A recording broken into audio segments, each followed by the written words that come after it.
Hello guys! Samahan niyo naman ako dahil birthday pala ng aking BFF at in-invite niya nga ako dito sa may festival mall. Finally guys, dahil matutuloy na naman ang aming gala, sa sobrang tinagal kasi ng panahon guys, ay ngayon lang talaga kaming magkakasama at magkakabanding ulit.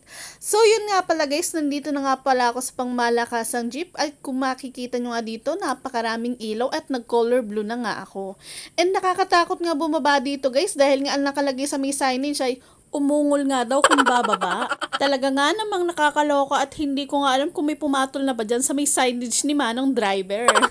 By the way guys, nandito na nga pala ako sa Express and after mga 40 minutes ay nakarating na nga pala ako sa may Star Mall Alabang. So by the way guys, nasunog nga pala ang Star Mall Alabang. Hindi ko lang matandaan kung this year ba o last year. At bumabalik talaga lahat ng mga childhood memories ko kapag napapadaan ako dito. Kasi guys, ang papa ko po ay driver dito dati nung may jeep pa kami. At ang biyahe niya ay to San Jose, to Alabang, to San Jose lang. At kapag sasapit naman ng Pasko at pasukan, dito talaga kami namimili sa Star Mall Alabang. Kaya nga nakakalungkot guys dahil wala na nga ito ngayon. 2 overpass nga pala ang aking nilakad at nakantabay nga ako sa aking tiyan. Gawa nga ng aking opera ay inaalalayan ko pa nga dyan. Bahagi din pala ang festival mall sa aking kabataan dahil nga driver ang aking papa ay nakakapunta nga kami dito guys. Kapag sawa na kami sa Star Mall ay dito naman kami napunta. Guys, dati nga yung tubig dyan ay napakalino talaga at napakarami pang isda. Pero ngayon ay nakita ko nga ay kulay brown na siya at halos hindi mo na nga makita ang ilalim nito. Hindi ko nga alam bakit naging ganun na sa guys or dahil lang umuulan kaya malabo ito. So yun na nga guys at nandito na nga tayo sa may parang underground. Underground papasok sa festival mall, charis. Hinihintay na nga pala ako ng 2 kong kaibigan sa may entrance daw at hahanapin ko pa nga sila. Ako na lang talaga ang iniintay nila dyan dahil gutom na nga daw sila at dahil ang usapan namin na ay 3 PM pero nung dumating ako ay magpa 5 PM na.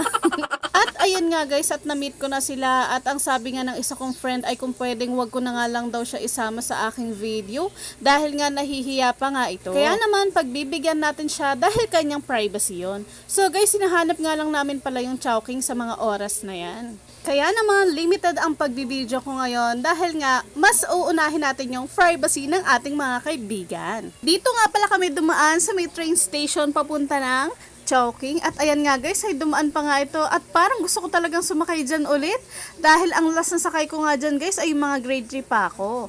Medyo matagal pa nga ang pag-aantay namin dito sa may Chowking guys dahil napakaraming tao ngayon at sumabay pa talaga kami ngayong linggo. Tuwang-tuwa nga dyan ng ating birthday girl dahil nga nakasama ko siya sa ating video. Pagdating ko nga ay sabi niya ay ate mag-vlog ka na kaya naman tuwang-tuwa ako dahil go na go talaga siya. Mas naunang dumating guys yung dessert at hindi pa nga nila maserve ang aming main course. Charot. Main course talaga. College yarn. So anyway guys, mga 20 minutes nga ata ay dumating na nga ang aming order. Pero guys, habang hinihintay nga namin ay grabe nga kami magkwentuhan dito at tignan nyo nga yung reaction ko dyan. Dahil ang dami kong bagong chismis na nalaman, charis. Chicken laureate nga lang pala yung in-order namin dyan guys at para sa akin ay napakarami na nga yan at hindi ko nga yan mauubos guys dahil nga medyo nabusog na nga ako sa halo-halo ng mga oras na yan. Hindi naman kami masyadong nagtagal dito dahil hinahabol nga namin yung oras para makapaglibot-libot pa kami sa buong mall. Hayan nga at sayang nga ang aking pagkain dahil hindi ko nga ito masyadong naubos guys at nabusog nga ako sa halo-halo. Ayan na nga guys at pagtapos nga namin kumain ay lumabas na kami at nag-start na kaming ikot dito sa mall. Hi guys! Dito kami ngayon sa Festival Mall Alabang, Banji!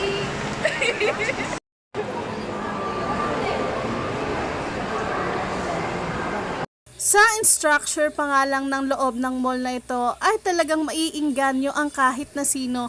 Mapabata man o matanda ay talagang mag-e-enjoy dito sa Festival Mall.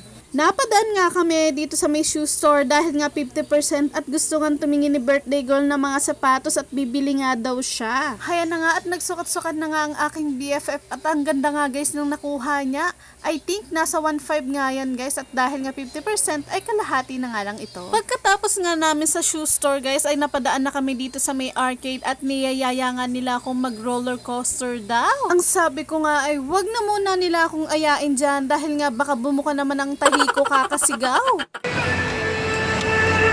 Bakit parang picture na yun? no?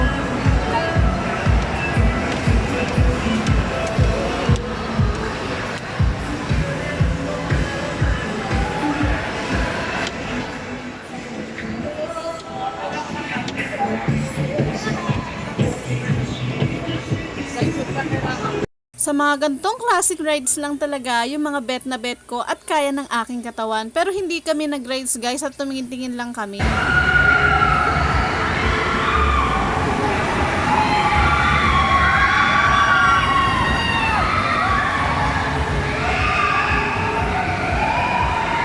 After nga namin dito sa may arcade ay nagaya naman akong pumunta naman kami ng department store dahil magtitingin-tingin kami at baka may sale na naman.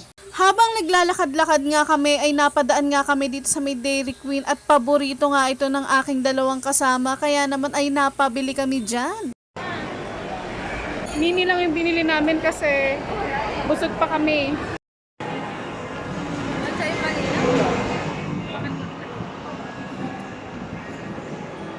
Punta daw kami sa Wii Jump trampoline guys. Nagpicture-picture nga lang kami sa may Wii Jump at pagkatapos nga nun ay nakarating na nga din kami dito sa may department store at magtitingin-tingin na nga kami dito kung ano yung mabibili namin. Napakaraming ang sale dito at halos lahat ay 50% off kaya naman nagtingin-tingin nga kami dyan pero guys wala rin naman kaming nabili dahil nga medyo pricey pa rin kahit naka 50% siya. Pagkatapos nga naming mag-ikot-ikot sa may department store ay nag-aya na nga rin akong pauwi dahil hinihintay na nga ako ni Papa Beno. Masasabi ko nga na napakasaya ko talaga at nag-enjoy talaga kami kahit napakasimple lang ng celebration ng aking BFF. Hanggang dito na lang muna ang aming gala. See you na lang sa aming next. Thank you for watching guys. Bye! Natatawa yung mga kasama ko. Bye guys! Pa-follow, like, and share naman po. Thank you so much. Bye na guys. Pauwi na kami. Mga 8:30 na nga ng gabi. So hanggang dito na nga lang muna yung aming gala for today. Oops, teka lang, baka hindi ka pa naka-follow. Pa-follow naman po, Hana Sala Vlogs. Thank you so much. Bye!